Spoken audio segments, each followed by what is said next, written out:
or mother candle. Good morning, everyone. One of the best strategy ko intraday gi khogi laidiba strategy mayam sigi manungda master candle natraga mayam na mother candle har ka su khangnaba khogi kana je trade tawbagi yam fajaba strategy hai tare ko ai strategy se khoi mayam punna khoi kana to bijing minase ai sigi strategy sida khoina entry lo base khogi break out piba ngai ga doini break out piba si ngai base matam change nongmada trade amadagi hena phangoi aduga phangdaba su yai ko aduga mangbagi sangdi yamna nemna legani ai strategy se nabio aduga mayam punna khoi khangminase master candle se khoi kari no jengsi master candle se kari no hai kanda sida big candle nam lai rise ko sida khoi green color da big kano ma yamna sauba candle nam lai rise se khoi na master candle hai na ko tuini karamba matam da ma se master candle hai na ko duino ai ribasi gi candle asauba ko healthy and no se khoi big kano se candle se sisi gi manung da yamna small masa candle masa ko di sina koina baby candle hai khangai ai ribasi gi baby candle sincha at least 3 baby candle se master candle sigi range gi manung da lagi do okay candle namagi range sai ga di kai no candle namagi range sai ga di magi candle du gi low and the high ko sigi matung in koina candle namagi range to khangnai ko ai riba candle sigi range sigi matung in master candle si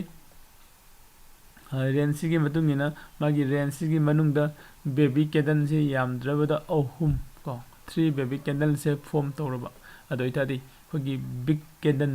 se koina master candle hai ra khangna gani ko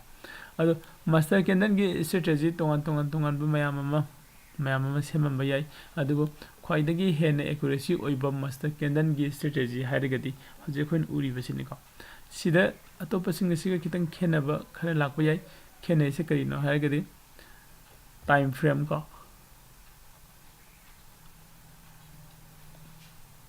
khoina master candle gi time frame se kamani logi har kanda 15 minutes ki time frame de logi ko 15 minutes ki time frame de logani hari basi ki 15 minutes ki time frame da khoi lawro matung da khogi master candle se hagi form tawrai se candle aso basi ki big candle se ki range ki manung sida candle ohum se hek form tawra ga kono okay asigi ko stock natrag index da master candle form tawe adu de magi breakout se mathak ta natraga makha da breakout lakpa ngai se na madamana koi ngai be ai ko to makha rom da breakout lakpa yauni aduga mathak lom da breakout lakpa yauni ko sida lei se koina hana screenshot la hoba hidi mamangi kano singi master candle form tawgi bangak tani ko e example noina sida master candle form tawre breakout period sibok se lore ko hide koi profit dum lowe ado master candle bu form tawraga di profit at low gadra hairaga di master candle je form tawra kanda profit low de su dum jawgani ko false breakout oiraga ko loss oiba natraga na magi sigi master candle sigi range si manung se sidagi thorakhi daba haitare ko breakout tawgi daba pura whole day do masi gi khogi range si manung sum sakhiba ko hadu su khoi thingnaga ne du su jingmina si master candle sida khogi healthy oiba natraga na oidaba ko yamna samu phaba candle su khoi ubo fangani kagum matam na mayang yam kangba khogi doji candle do aduna master candle form to su leyani ko ado ani mak work tawgani aduga khogi manung de leiriba baby candle se baby candle sing se khogi leiriba range to gi mapan da thokpa yade tangum su magi kanodi khogi kari haba upper shadow natraga lower shadow na orange si border si da hendok natraga touch tawdu di thoidong na khaide ko ado hari basi master candle si se koina nifty 50 gini ko nifty 50 si master candle si yamnu fajana semaga profit fajana pi giba kan numini ko aduga sida sulare master candle 10 December 2021 ko sigi master candle dum fajana sida sakki ko sina State Bank of India gini sida breakout period sida entry lo bosina ko sain tawraga koina master candle sida sulare ko master candle master candle sina boss kine ko kana master candle gi kano se image se akhoi hana thamhobo sidagi ko mayam amade khoi ure adugo direct khoi chart changaga ko master candle se kamaina thidino aduga khoi kamaina tawraga find out tawdino ko khoi index the master candle se form tawrak the ke dawdino have later adugo index the khoi master candle se form tawdraga su atopa stock mayam su leiri ko atopa stock mayam su leiri high river stock sing se sigi manung sida khoi master candle find out tawba ngangani ko adu sigi kunum se yango ka ino se hero motor corp kini hero motor corp ki sida master candle se fadana semaga sida ge breakout tawduna adu losin gi se ko okay yani ko adu no khoi khata na khoi na yengba yaba se kino haragadi sagi se suppose master candle se khoi gi starting software sizinaraga kamain tawraga find out tawgadagi haibda jingsi ko starting software se khoi kino da khoi zero dot system sinna ba yai ko zero dot sinna ba yai zero dot sinna ba matam da khoi ne jinga do buse karino haragadi ngasagi khoi gi sida watchlist se watchlist ti tari ni ko 7 watchlist leire watchlist 7 sida watchlist among the 50 350 mukti sida challe ba okay yari didi khoi na sida first khoi gi watchlist mayam ma khoi gi stock mayam ma hapsi la thamsi ba hana ko stock metric index ko suppose index ki de khoi sida nifty 50 sida jing ba yani master candle gi khoi dagi main part kai no hagadi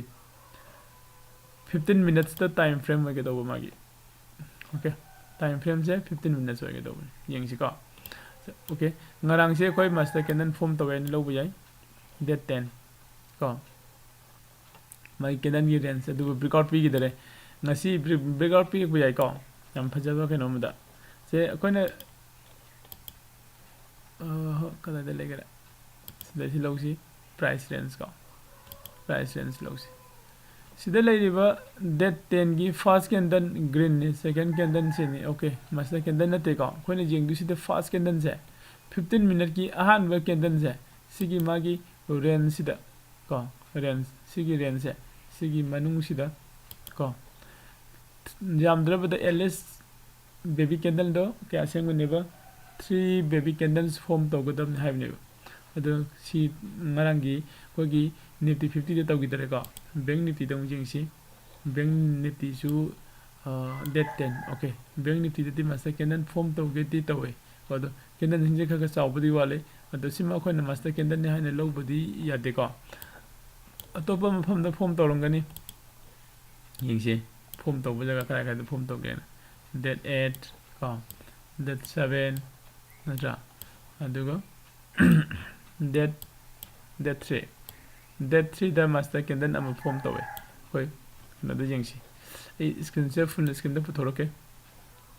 mayam jing bu nungai na ba first da koi time frame mayam na koi da 15 minutes ki hoye da bune 15 minutes ki time frame si da date 3 ko date 3 da koi jing si profit se ani rak piram ba male mai se ko sida khoi gi master candle si green candle si gi high sine aduga mai green candle gi low sine chiba lower se eko mem adu breakout si nungai na black o hela ke ai basi gi ai no ji low ri ba mai green candle si gi upper range and lower range ko range ani si gi manung sida ko candle 1 2 3 4 candle mari se me ko candle mari manga super candle na breakout pi re ko adugo kadai bo high drame si bo high drame ko high drame adugo ma high kare okay high ribesi gi ko gi master candle gi kano sida sida gi high kare ga mu matha ta ka khala ga sida breakout again amu ko pi re ga mu su ka khala matha ta su mu ko mu breakout pi ko okay adugo mu sida gi mu ta kare ko okay se master candle gi kano se sida khoi ne khoi de gi ko number 1 point da khoi 15 minutes ki time frame oigani ko number 2 da magi big candle se sigi manung da vivid candle hadi baby candles khara form to bada ka oi ahum ko number 3 da koi sida indicator hapsin view ko kana gumba ko gi support zone natraga supply zone demand zone mai find out over warga di ko indicator da ko gi pivot point indicator da pivot point indicator da hapse pivot point indicator se hapba matung da khone jinga da wisha kaigumba masina breakout peak paga sida ko gi resistance natraga na makharam da support se leidam ba adu erega di ko khoina entry lo bu khare risk lei khoi jinga dam ni ko hadi leidami ba resistance su breakout to bu mathau tai ko khare lap na leibo ga di okay kai chu gai de head breakout to ruk paga ko kano se master ki resistance se leidam ba su smok jawi ko duna simba ko akoi checksing ga da bane aduga atopa mana makharom da breakout bi ga lai la kan da ko gi ko soida rejection zone ma ko haidi ba rejection zone se ko jengum thok tai rejection zone se da gi han gi ba yai ha se ko jeng ga da ni ko soin tawra ko master candle gi kano se ai soida losin ge ko makhatana musu ko discussion tomina gi se master candle sida kana gumba sigi discussion se jawning ba interest oi basing ko gi whatsapp ta dum text to biro ko do ko punna master candle se karino punna understand tomina se ko hena better oi na ko okay thank you sigi di short side sum losin jarage aroi boina aina mayam da request matang ko gi channel se subscribe and like share to ba ko bi no haibasi hairaga sigi